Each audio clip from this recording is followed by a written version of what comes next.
喂，hello，大家好，又係我 Coach John。咁今日咧就想同大家分享下向左手邊反手向左手邊嘅移動，係啦。咁咧我哋咧用單反嚟示範嘅。咁我哋翻去中間位啦，係啦，我哋會踏出我哋嘅左腳左右左 step in 打，係啦，我哋單反咧打完咧個塊板咧係擺喺頭上邊嘅。好，我哋近鏡度睇多次。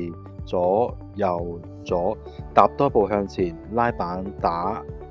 而呢個步法嘅好處咧，就係我哋踏出我哋嘅左腳嘅時候，我哋嘅身體咧已經擰咗去向牆嘅左手邊噶啦。所以咧，基本上咧，我哋已經係轉咗身，我哋一路轉咗身，一路行去個波。我哋到個擊頭點嘅時候，只需要舉高塊板就可以打到個波噶啦。咁咧就可以避免到遲轉身啦，或者係慢咗轉身。或者去到個波度先轉身拉板嗰個問題。好，咁我哋咧就再睇下一個打法。咦，你咪點我啊？阿 Coach John，點解呢個會正手嚟嘅？係嘅，我哋咧有時咧可以咧去反手位打個正手嘅。咁呢個咧打法咧係一個名堂，就叫 inside out 啦。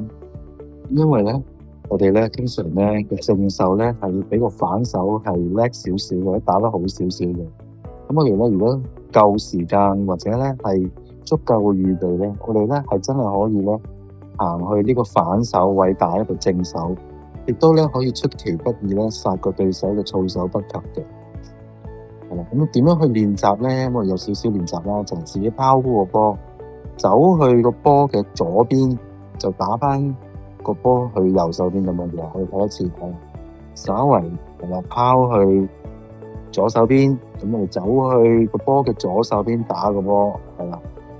咁咧，我哋咧有少少咧個感覺咧係兜去個波嘅前面嘅，係啦，好似圍繞住個波係個中心點啊！睇下啦喎，我哋即刻轉身，褪後，我哋咧會咧走再踏多一步向前咧，我哋個心口咧會指咗向個牆嘅右手邊嘅，係啦，再打個波。有少少咧，以個波嘅中心點圍住去打，咁我哋咧就可以打到一個靚嘅 inside out 噶啦。